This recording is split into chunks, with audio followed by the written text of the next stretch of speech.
Hey there, welcome back to the channel. I am hopping on here today to give a quick overview of the Dyson Airstrait tool and to also provide a bit more detail about the products and the process that I use to get these fluffy, blown out results that I am quite happy with.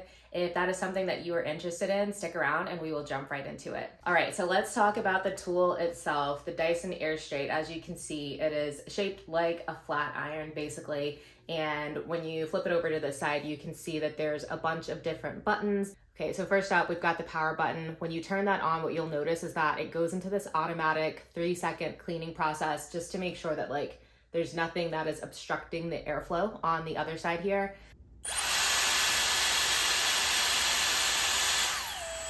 Then we've got the wet and dry mode button here. Next up, it's the cool button. You can flip that off or on. Then the little fan symbol is for the airspeed itself. And then up here is your temperature setting for your heat settings. Okay, so quickly, before I get into that, on the back, I did want to show that there's this locking feature. So when it's locked, it stays in this closed position, and then unlocking it, it'll pop open. What that's good for, flipping it to the locked mode, is when you are going from wet hair and you want to rough dry your roots section by section. And other than that, I left it in the open mode to go down the length of my hair and do 2 to 3 passes each time. I did want to do a quick comparison to the Dyson Airwrap. I previously had been using the Airwrap with this hard bristle brush attachment to do blowouts.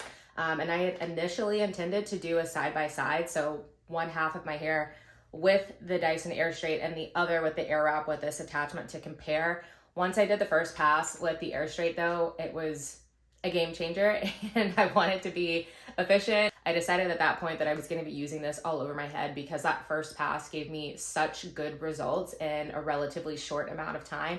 And yeah, that's where I went from there.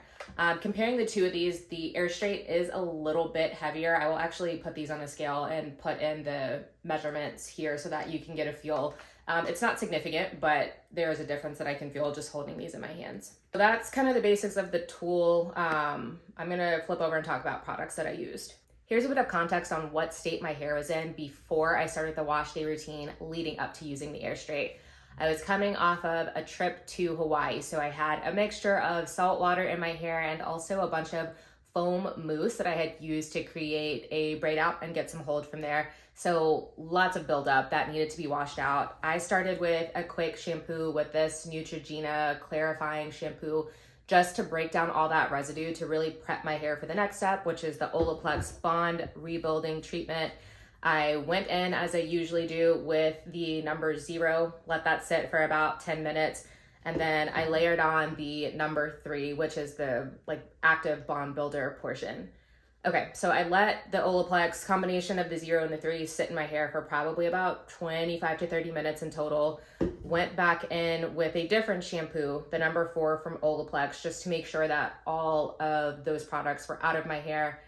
What I typically do with the Olaplex shampoo is I will dilute it with water because it is super rich. You get a lot of lather from a dime-sized amount of this, and so I just make sure that I mix it with water so that I don't have clumps of concentrated shampoo in my hair. It's able to distribute more easily throughout my strands when I dilute it that way. What I haven't mentioned already is that I am always working in sections during my wash day. I think I started off with 6 sections for the washing part, and then I moved at some point pre-using the Airstrait to 8 sections just because that was a bit easier for me to manage. After washing with the Olaplex shampoo, I went in with a deep conditioner. I used the Sea Moss Anti-Shedding Gel Hair Mask from Mielle. This conditioner is supposed to have a lot of nutrients in it, and it does a really good job on making my hair feel moisturized and hydrated. After I rinsed the Mielle Sea Moss Gel Hair Mask out of my hair, I blotted my hair with a towel just to get that excess moisture out. And then I went in with the It's a 10 leave-in conditioner to make sure that my hair has the appropriate amount of moisture before I go into the heat styling steps. Then I go in as my last step before using the Dyson. I have the Nexxus Smooth and Full Blow Dry Balm, which is a heat protectant. It's anti-frizz. I think it really does a good job of helping my hair not revert. I live in Houston, Texas. It is very humid. I have been going with this blowout now for I think 4 or 5 days. I've been outside with my dog and I haven't had a lot of reversion. So I would highly recommend this product if you are looking for a blow dry cream. Okay, blow dry cream. Again, last step before I use the Airstrait. I'm going in section by section out of the now 8 sections that I've created in my hair, and really going through and taking my time, breaking down those sections usually in half, and then rough drying the roots with the Dyson Airstrait and that closed or locked mode. Pop it open, and then I go over 2 to 3 relatively slow passes with the Airstrait. The settings that I used with the Airstrait were highest heat at 285 degrees. I think that's appropriate for my hair type given the coarseness and thickness of the individual strands. And I also went in with the highest airflow, and I went in on wet to dry mode. So I'm using this tool on my wet hair, fresh from being shampooed, conditioned, and blow dry cream has been applied. I will link a short video from the Blowout professor where he debunks the myth that blow drying wet hair with heat is going to cause heat damage. So check that out if you're interested in that explanation.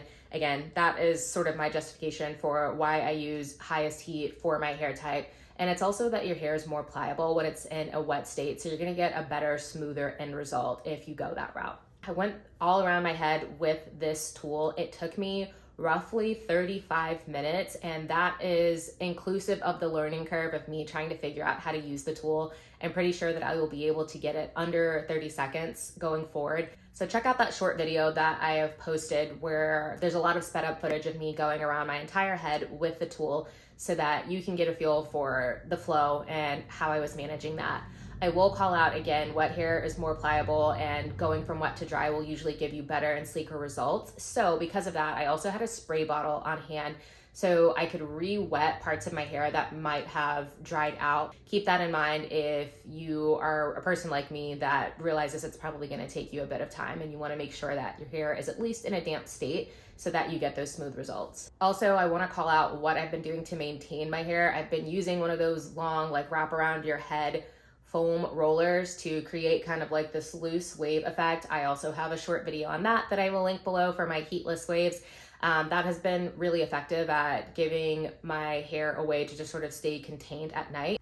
If you've got questions about the Airstrait itself, the products that I used, or the process that I used to get these results, leave a comment down below. I will be monitoring and I will make sure to get back to you as quickly as possible. Thanks, have a great day.